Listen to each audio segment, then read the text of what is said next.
Hey everyone, this is my new car. Well, my new used car. This is a 2007 Honda Civic, and it is the EX trim, which means, if I'm not mistaken, you get these alloy wheels and you get a sunroof. I'm not exactly sure what the EX gets you. I assume that's what it gets you. But the point is, it is the EX. And as you can see, it's a coupe and not a sedan. I didn't go out of my way to look for a coupe version of this. If I could choose, I would go with the sedan because ultimately it is more practical. But this popped up for a good price of $5,900 and only has 146,000 miles on it. And thanks to me being able to sell my first car, which I'll talk about shortly, and my grandparents helping me out, I was able to get it. Now, about my first car, you actually may know it. It's appeared in, I think, probably 2 of my videos, something like that. I had a 2004 Buick LeSabre, and it was a beautiful car in my opinion. It was a limited edition model, which means you got these really nice chrome rims, you got this tan leather interior, this really gorgeous pearlescent paint job with a gold pinstripe going down the sides, and my favorite part is it had a heads-up display of all things. Needless to say, I didn't see that coming when I got into it for the first time. That car only had 80,500 miles when we got it, and now it has somewhere around 93,000. Well, it had 93,200 when I sold it. So about 12,000, 13,000 miles in 2 years isn't too bad. I'm very grateful for that car. It took me to my first furry convention, Anthrocon 2024. It served me for a lot of things, and I'm very grateful to have had it. The reason we had to get rid of it is because it wasn't passing Pennsylvania state inspection. Basically, you have to take your car in every year and have, them inspect it, make sure it's not too rusty, make sure it doesn't have any engine problems, make sure it has this, make sure it has that, make sure it's not leaking. And in my case, it was too rusty. It had a couple other problems, but the rust was the real big issue, the big problem that we couldn't get around. That's not to say it couldn't have been fixed. It absolutely could have been fixed, but it would have cost a few $1,000s to do so. So really, it just wasn't worth it. So I put it up for sale, sold it, put that money toward this car, and put the money that my grandparents lent me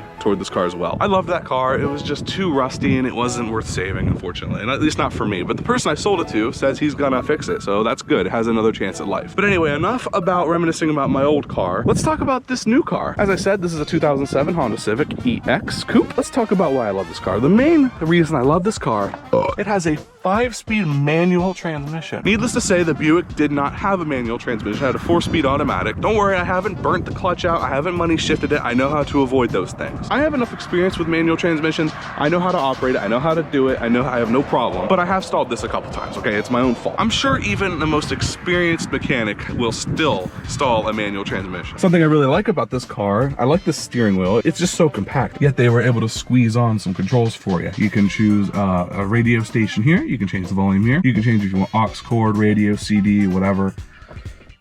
Over here you have cruise controls, which I think is really neat. Here we got our radio and we have our climate controls. I really love this layout. I've heard that this was heavily criticized when this was new, but I think it looks really good even today. I love the straightforward nature of it. Everything is just labeled plastic buttons that will not fail you. No stupid touchscreens. I don't like a big touchscreen that contains everything. Basically, that has a chance of breaking easier. It gives this illusion that you're all, rich, you have a big touchscreen, but really it's the car manufacturers just cheaping out, but I digress. I really like this two-tier gauge cluster. You have your analog tachometer down here and you have a digital speedometer up here. I think that's a very unique choice and I'm glad they did it because I like it a lot. This is already starting to show signs of wear because these all wore out.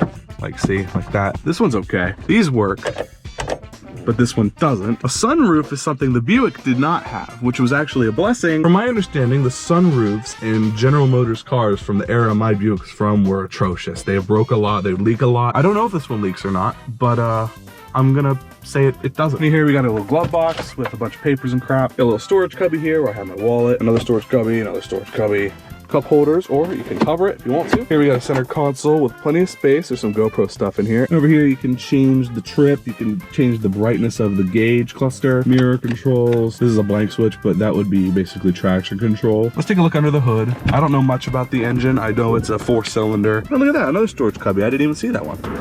I'm not really an expert on engines, but I'll let you have a look at it just because. It's a Honda engine. It's a 4-cylinder. I don't know. Look it up. Very light hood too. Let's have a look at the trunk. Something I want to add is the Buick never had a key fob. I had to just use 2 keys that just said GM on them. Clearly the previous owner lost their key fob. but this owner did not. And here we got quite a bit of space, in my opinion. If I were to take a friend or two to a furry convention, a short friend would have to get in the back, obviously, but we could easily fit all of our luggage in here and just haul ass to Pittsburgh. And when I say furry convention, clear, I'm just talking about Anthrocon. Let's take a look at the back here. Pretty clean back here, and this is the condition I bought it in. It's very clean. The main issues that I have with the car are back here. Headliner's kind of sagging. It's sagging on that side as well, and this interior dome light does not work. But those are very first world problems that we could solve quickly. Get some adhesive on here, and on that side, we'd be in business again. Get a new bulb or check the fuses, and then that could be working again. I'd have a short friend sitting here and a short friend sitting back here. I'd be the one driving because I have to sit back pretty much the whole way because I'm about 6'2", so I need some room to operate that clutch properly. And another problem I have is the CD player does not work. If I try to eject the CD, nothing happens. It just kind of makes that noise and nothing comes out. So to get around that problem and be able to listen to my music, I bought one of these little Bluetooth FM transmitters on Amazon, and I was so confused. I didn't understand how this worked. You plug it in and it's powered by the car, obviously, and you just tune it to a station or a frequency where there's nothing, and then it'll just pair. It's like so smart to me, yet so simple. That's really the only modification I've done to the car. It's not a perfect solution because there's a little bit of interference here and there. It doesn't sound the fullest, but it's something I'm willing to settle for the time being. And I also put a couple stickers on it. I put a little J-Schlatt pride flag here, and I got a Lincoln Park sticker right here. Something I like is that little design on the seats back here. I think it's subtle, but it's really nice. And I'm pretty sure one of these 3 speakers back here is making a little rattling noise. It doesn't sound great. And what's hilarious is one of the speakers in my Buick was doing that. It was like rattling and thumping, and I needed to replace it. So now I have to deal with another one. But it's not as bad. That one was just all the time. This one's, yeah. But this is it. This is my new car, and I absolutely love the thing. And if you're curious about rust on this car, this is pretty much the worst of the rust. Just a little spot there on the wheel arch, a little bit down here. And if I take you to the other side, a little bit of rust right there, but like really nothing at all. I really hope I don't look at this video later and be so upset to see a bunch of rust, but I'm sure I won't be. Also, it has a couple paint chips, like one right there, like right here, but that's to be expected. But something I'm gonna do that I did not do with my Buick is try to, like, maybe once every 2 weeks during the winter time, take this to a car wash that has undercarriage washing because of, you know, we live in the Rust Belt, and it rotted away my Buick. I do not want a repeat of that. I want to keep this car. I want to keep it on the road. I want to keep it rust free. So I need to just look up a place that does that around here, but I'm sure I could find one. This is my car. I'm very pleased with it. I think it looks good. It's comfy. Like, literally that seat right there is a lot more comfy than you would think. Is it comparable to my Buick seats? No. The Buick was a freaking like lazy boy on wheels. I don't have any like modding plans for this car at all because I like it as is. The only thing I plan on modding would be the gear shifter because I mean it's starting to show wear here and the shift boot is showing wear. It's pretty easy. I looked it up. It's pretty easy to replace. So I'd probably just do that. Something else I did was I have a quad lock phone case, which means you can like put one of those old, you know, pop sockets. It's not a pop socket, it's just a little ring that you just stick in here and you can just put your finger through it. Quad lock also makes a vent thing for the car, and you can just stick it there. Really, I don't want to keep that because in my Buick, it messed up one of the little vents, but it's a good temporary measure. What I would like to do is get something that would like stick right here so I can avoid damaging a vent. Anyway, I'm gonna start it up for you so you can hear it.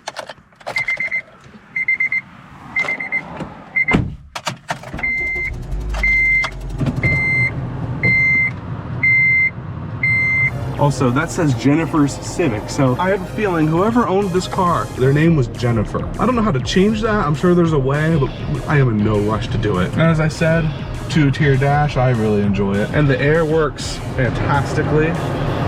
But with my phone right there, I try it, because it's right next to a vent, I try not to run it too high. So driving the Civic, it's a very comfortable car. It cruises nicely. I'm like just a little over 2,000 revs, so it's pretty efficient, I think.